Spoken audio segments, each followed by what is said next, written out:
Yesterday, I was given the honorable task, of giving an Egyptian life path goddess reading for one of my loved ones, Kim. Send positive energy to her. If you are a woman and you count the letters in your name and it adds up to 16, this is your reading. Now, if you're a man and you count the letters in your name and they add up to 16, I'm going to give you your reading after this. Now, for the women, for the ladies, we have 16, Apis. All right, Apis is actually the Egyptian version of Taurus. You don't have a goddess, you have a bull god. All right, the bull god is the son of Hathor, who is the daughter of Ra. One of my favorite Egyptian stories. So Hathor was constructed by Ra. Notice I said constructed. She technically didn't have a father or a mother. She was made with Ra's imagination, right? Similar to Horus, which is very important to the story, and I'm going to revisit that for the men. All right. Now, Hathor was thought of and created because Ra had grown old at some point. Shout out to Bree. All right. Ra had grown old, and the people of Earth began to mock Ra. So what he did was he created a lion goddess warrior and named her Sekhmet. He gave Sekhmet the task of slaughtering everyone on Earth who had mocked him, and she did this all too well. She did this so well and enjoyed it so much because she was pleasing her father that she would lick the blood of her enemies. And Ra, he felt empathy for the people that she was doing this to, even though he ordered it. So in order to stop her, he created an elixir, a beer, and colored it red, the color of blood. And he summoned her after he poured this blood on the lands. When she drank this, Sekhmet, she began to soften. Her heart had become filled with joy, love. She began to get drunk. And eventually she transformed herself from a lion goddess warrior into Hathor, the goddess of the sky.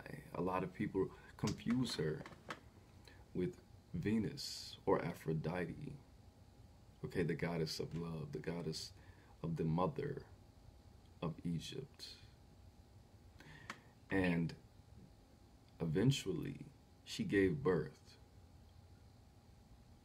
She gave birth to her son, and he transformed himself into a bull named Apis. Now, Apis is the Taurus. If you add up the letters in your name, if you count them and it equals 16 and you're a woman, you are this Taurus. You are this Apis, A-P-I-S. Okay?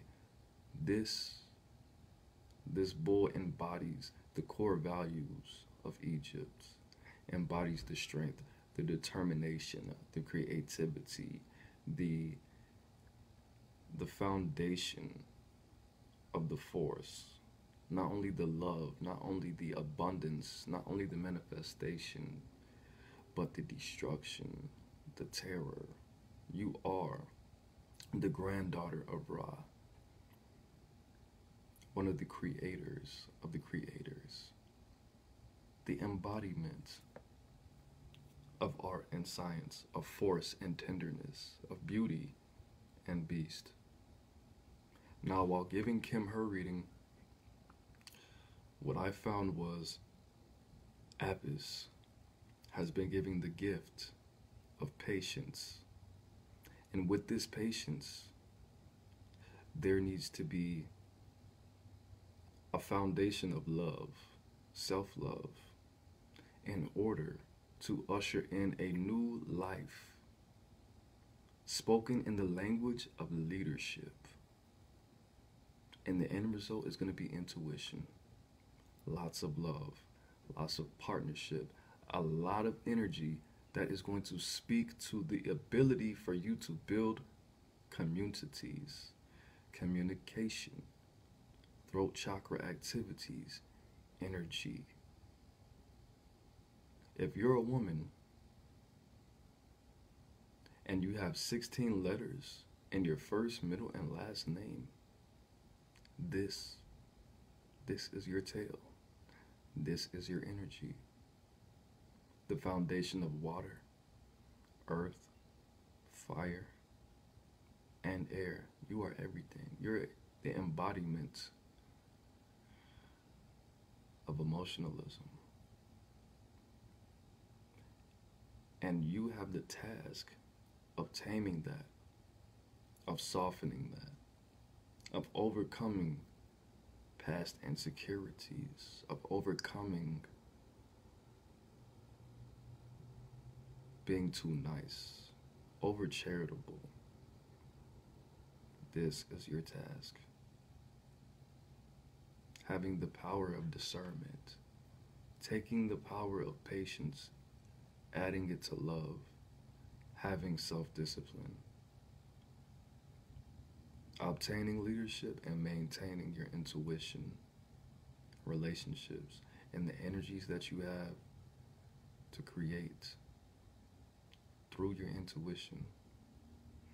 All right, now if you're a man, we have Osiris for you. Osiris, much like Sekhmet, who became Hathor, is the Christ energy, is Jesus. All right. Much like his son Horus. But Horus is essentially Sekhmet or Hathor's cousin, because Horus is the energy that a lot of people like to call the spirit. Horus was the energies that the Egyptians speak of that was here before the primordial soup was here. A lot of the Kemetic scientists like to speak about this blue, black, purple ocean of energy that was here, that preceded the gods, that was here before the gods were even created. Where the gods came from, where Atum and everyone else came from, that spirit was Horus. And Osiris, or Aset, and Asar actually, and Aset, his wife, actually brought this energy into the world. So Osiris, of course, we know the story of Osiris. His brother Set tricked him into a casket, chopped him up, drowned him, spread him. This is your energy. Your energy is falling from the sky, a kind of a Lucifer type archetype, as well as a Jesus archetype. Okay, one can confuse this with Gemini, but he actually embodies the Capricorn. You know, his planet is Saturn. Your energies are bringing in the peace, knowing when spontaneity is acceptable, also having the gift, needing the gift of discernment, knowing where to go, knowing how to go about things, being wise, but not being too hard, knowing that you cannot tell anybody that you're humble and tell the truth at the same time. If you have ever purposely told anyone that you are humble, you are lying. Okay, that you cannot have both. You cannot tell the truth while saying this sentence, I am humble. That doesn't exist. The correct way to communicate that you believe that you are humble is saying, I am endeavoring to be humble. Okay, that is the principle of Osiris. One has to go from being Horus as a child, battling Set as a teenager, harming his mother, to going to Thoth, having the power, all the power in the world. Starting out as that baby Mars. Okay, starting out as that baby Mars, taking a trip to Mercury, the wise. Taking this energy of knowledge, obtaining it, fusing it with yourself, seasoning yourself, and becoming Saturn. Becoming the husband of that feminine version of Neptune, or that feminine version of Uranus, or becoming the father or the grandfather of the most feminine versions of Venus.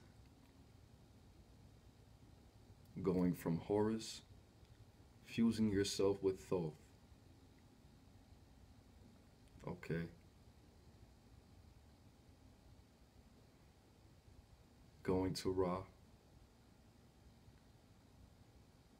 speaking with Anubis, speaking with Ma'at, going to the underworld, fusing yourself with Osiris.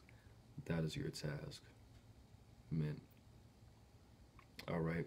Now, the only people who offer these types of readings, because with Kim, I gave her a goddess reading based on her Egyptian life path number. The only people who have this information and do these readings are, number one, my Australian wife, Chris. Her group is Healing Hearts. Okay, I'm going to share that soon. We have Bree, who has this information, and Kayla of Spiritual Guides and Readers. All right, and of course, myself, AaroniMoses. All right. So we're still waiting for the rest of these numbers to be announced. But that was 16. The journey for the men and the realization, the clarity for the women, clarity, the awareness for the women, and the journey for the men, the work for the men, the affirmation for the men, the networking, the mentorships, the investments for the men, and the throat chakra for the women. All right, again, Chris of Healing Hearts, Bree, and Kayla, and myself for these readings. I have 18, 19, and 20. And we've already done those. So if you want to see that, visit my page